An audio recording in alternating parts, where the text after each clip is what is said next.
Good morning, students. Welcome to the chemistry class, chapter 3, atoms and molecules. Everything in the universe is made up of materials, that is called matter. Already you have learned about the matter in the previous videos, that is first, second and third videos. Matter is divided into three states: solid, liquid and gas. Have you ever thought about what matter is made up of? Many people try to answer this. Around 500 BC, Maharshi Kanad suggested the concept of matter, that is, when we divide the matter into tinier particles, ultimately stage comes matter cannot be divided further. He named these particles atoms. So, example, on your birthday, somebody gave you a laddu. So many friends came to wish you. So, you distribute it to your friends. But ultimately that stage comes, we cannot divide the laddu into tinier pieces. So, the atom cannot be divided. It is indivisible, indivisible. That is, the atom is the smallest unit of matter. By the 18th century, many people came to know about difference between elements and compounds. Also came to know atoms combine to form different kinds of matter. That we can see. Now we will learn about the laws of chemical combination. Before we are going to learn about the laws of chemical combination, we have to know that chemical reaction. So what is chemical reaction? In 8th class already you have learned. Chemical reaction means it's a reaction in which two or more substances react to form products. Example I will say, for making tea, what are the things you are taking? So, water, milk, sugar, tea powder. These are the things we need to make tea. So, water, milk, sugar, tea powder are the reactants. Reactants means those substances taking part in the reaction. Reactants means those substances. What are the substances? Water, milk, sugar, tea powder. These are the substances taking part in the reaction. That is reactants. What we are getting? That is product. That is we are getting new product. That is tea. We are getting product tea. So, whenever reactants react together to form products or the elements combine together to form compound, means how water is formed? Means hydrogen react with the oxygen, we get water. That is, water is compound. So, they do this according to the certain laws. What are the laws? We can say these laws are called laws of chemical combination. So, what are the laws of chemical combination? Means whenever reactants react together to form products or elements react together to form compound, they do this according to the certain laws. These laws are called laws of chemical combination.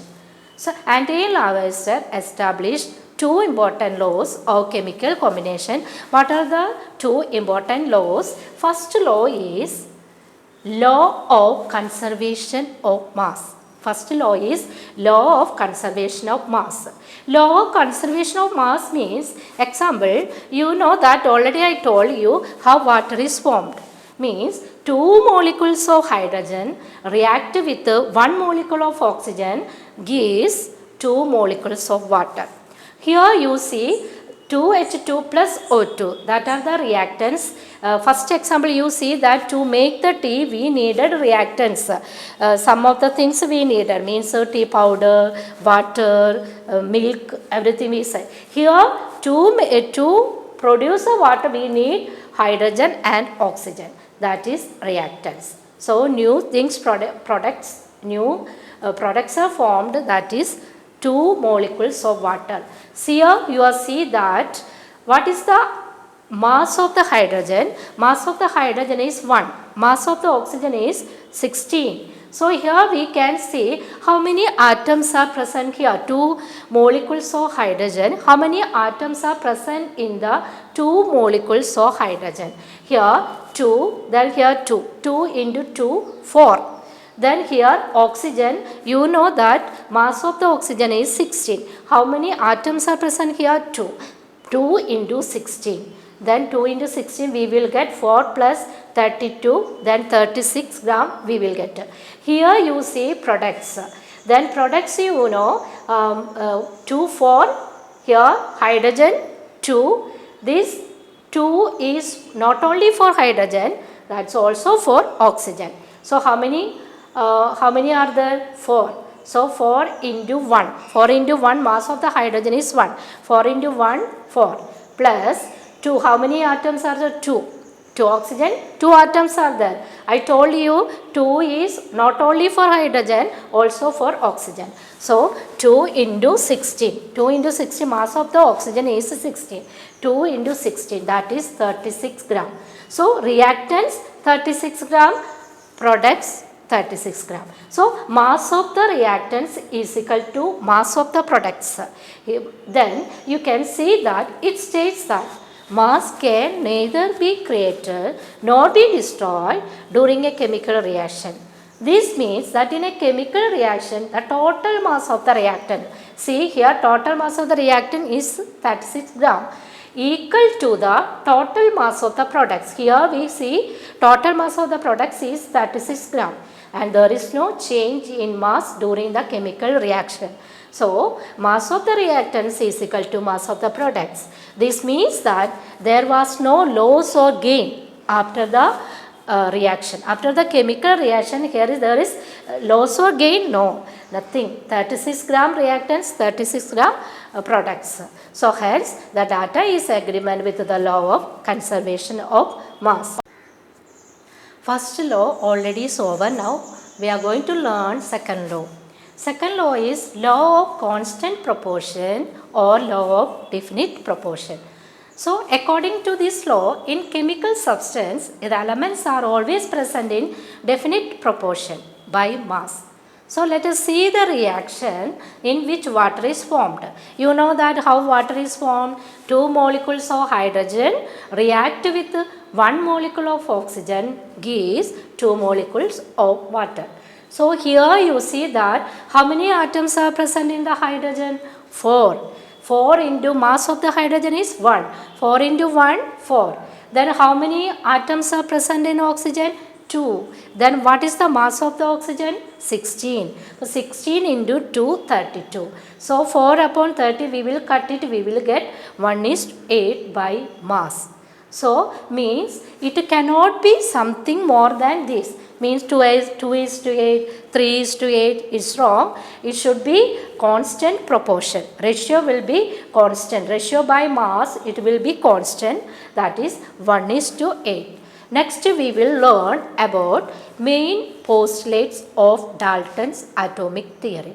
So scientist John Dalton that gave the theory of about atom. That the theory you have to learn about theories. First theory is every matter is made up of very small particles called atoms. So atom, second point, atoms are indivisible particles which can neither be created nor be destroyed in a chemical reaction. First law already you have seen that, already I have explained. Third, atoms of a given element are identical in mass as well as in chemical properties. Example, if oxygen is element, atoms present in the oxygen that are identical in mass as well as in chemical properties. But atoms of different elements have different masses and chemical properties.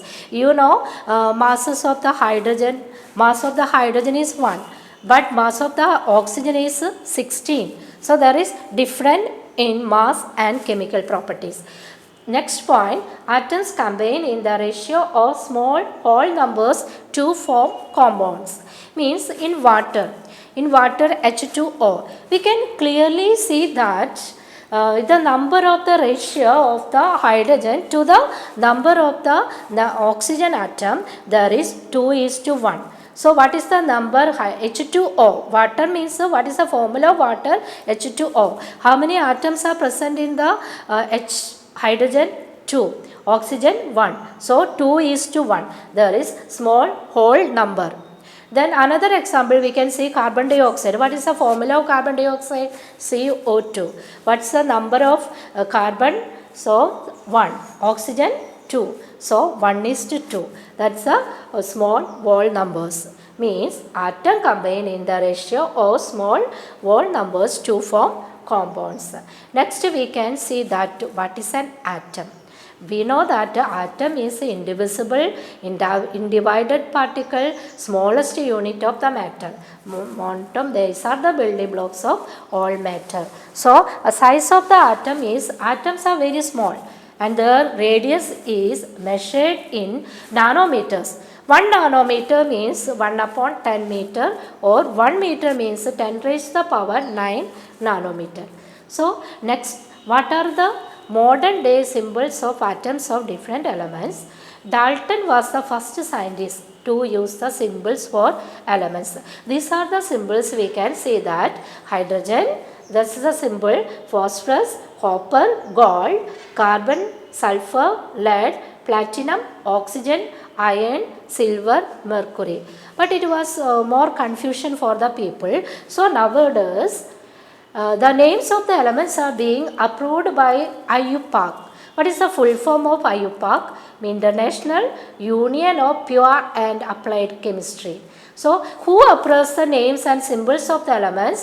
Many of the symbols are the first 1 or 2 letters of the elements name in English. The first letter always capital, we have to write in the capital letter, and second letter as a small letter. So, example we can see that chlorine. Chlorine first letter is capital letter, next letter is small letter. So, chlorine Cl.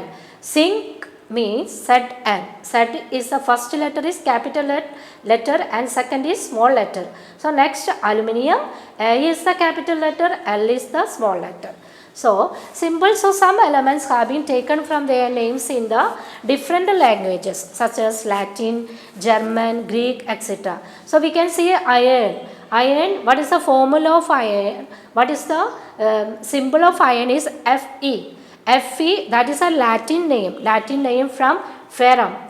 Then gold we can see that is aurum. From aurum we got the symbol Au, that is a Latin name. Chlorine Cl from chloros, that's a Greek name. So sodium, there is Na, Latin names natrium. Some of the symbols for elements we can see that you have to learn these symbols of element. Means element, aluminium symbol is Al, argon symbol is Ar, barium Ba, boron B, bromine Br, calcium Ca, carbon C, chlorine Cl, cobalt Co, copper Cu, fluorine F, gold Au, hydrogen H, iodine I, iron Fe, lead Pb, magnesium Mg, neon Ne, element nitrogen N, oxygen O, potassium K, silicon Si, silver Ag, sodium Na, sulfur S, uranium U, zinc Zn. Thank you.